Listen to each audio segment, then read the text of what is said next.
सामान्य साथियों, नमो बुद्धाय, जय भीम। हमेशा की भांति आज पुनः हम लेकर आए हैं डॉक्टर अंबेडकर संदेश। आज का अंबेडकर संदेश बेहद महत्वपूर्ण होने वाला है। इससे पहले जो अंबेडकर संदेश थे आपने सुना था कि बाबा साहब भीमराव अंबेडकर ने एवली के मैदान में धर्म परिवर्तन को लेकर एक घोषणा की थी। बाबा साहब ने कहा था कि मैं हिंदू धर्म के रूप में पैदा हुआ, ये मेरे बस की बात नहीं थी, परंतु मैं हिंदू धर्म के रूप में मरूंगा नहीं, ये मेरे बस की बात है। तो चलिए सुनते हैं बाबा साहब का हूबहू भाषण। स्थान बुद्धा बौद्ध सत्व अंबेडकर इंटरनेशनल BBAIC सारनाथ वाराणसी राज्य उत्तर प्रदेश देश भारत से।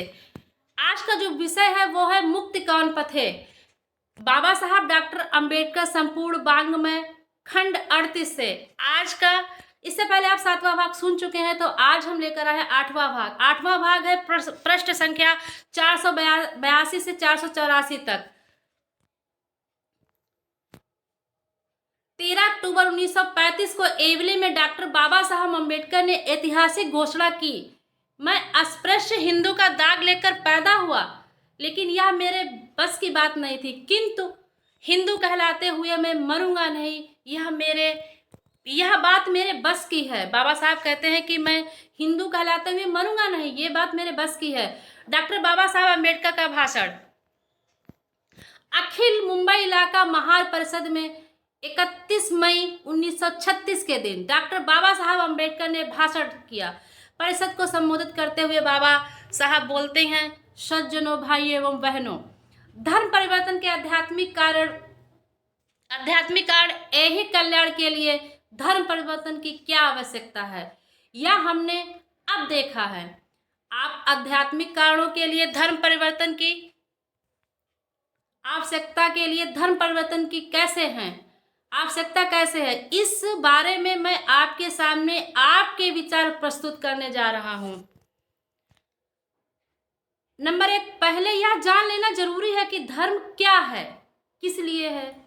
धर्म के बारे में आपको कई लोगों की दी हुई कई परिभाषाएं मिलेंगी, लेकिन उन सब में जो सबकी समझ में आए ऐसी अर्थपूर्ण एक ही परिभाषा है कि जिससे सारी प्रजा का उद्धार हो, वही धर्म है। यही धर्म की सच्ची परिभाषा है।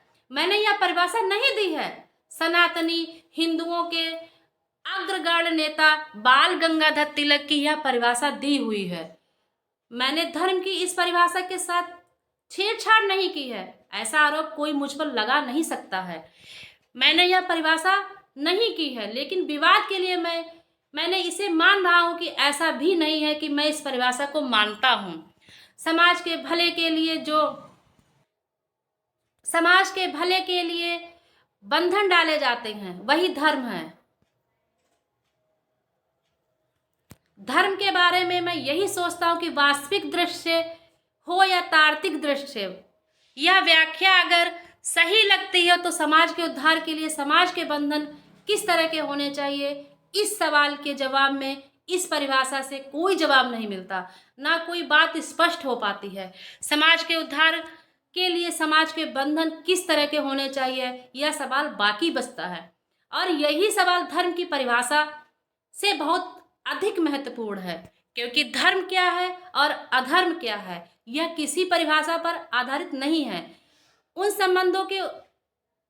बंधनों के उद्देश्य पर, उनके स्वरूप पर निर्भर करता है। जिस बंधनों के समाज के लिए लोगों का उद्धार हो सके, वे किस तरह के होने चाहिए, यानी सच्चे धर्म का स्वरूप किस तरह का हो, इस मुद्दे पर सोचते हुए सवाल उमड़ता है।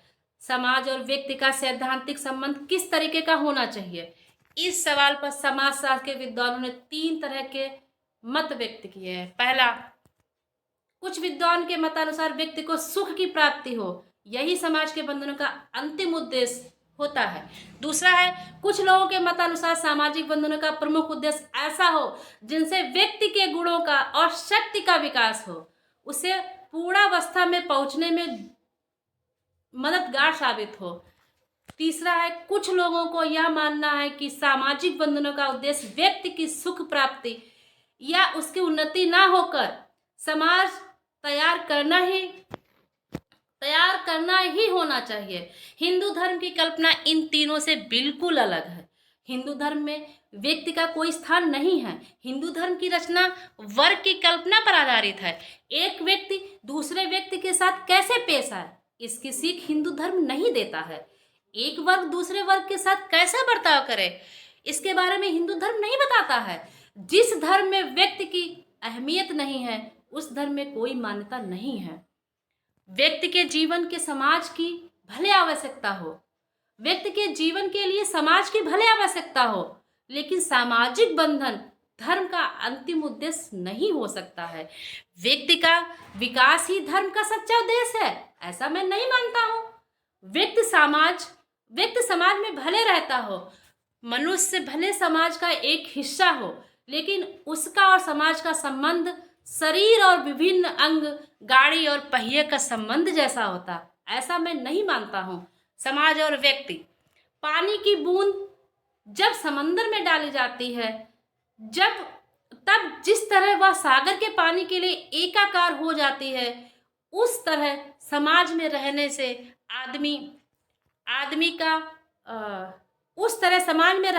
आदमी का लोप नहीं हो सकता है। हर व्यक्ति का जीवन अलग अलग होता है, उसका समाज की सेवा के लिए ना होकर आत्मोन्नति के लिए होता है।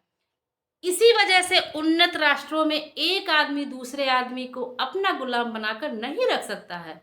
जिस धर्म में व्यक्तियों को प्रधानता नहीं है, उस धर्म को मैं नहीं मानता हूँ, और धर्म में व्यक्ति को प्रधानता नहीं है, इसलिए जाहिर है कि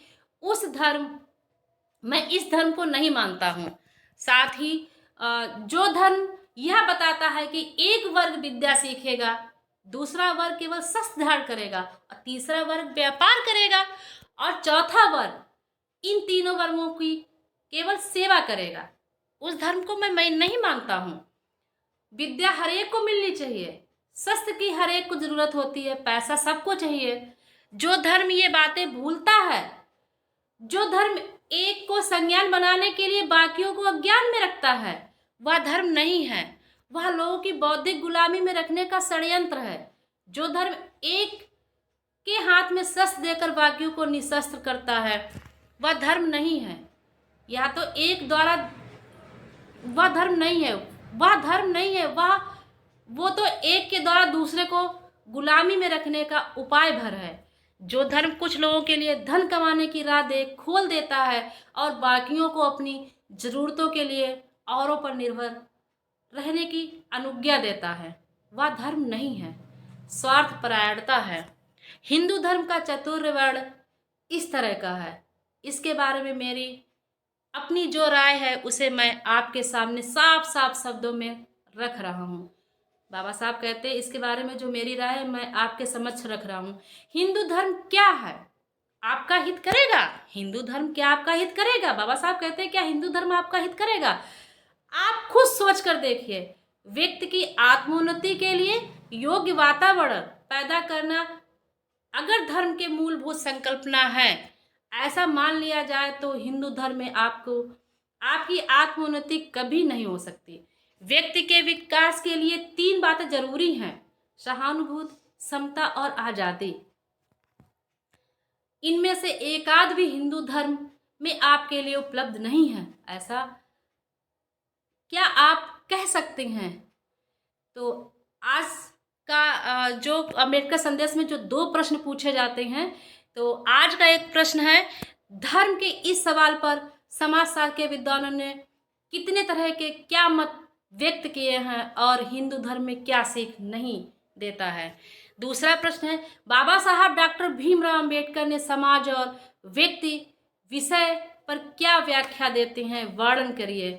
तो आज का संदेश कैसा लगा आप कमेंट बॉक्स में ज़रूर बताएं, और अगर आप चैनल पर नए हैं तो चैनल को सब्सक्राइब ज़रूर करें।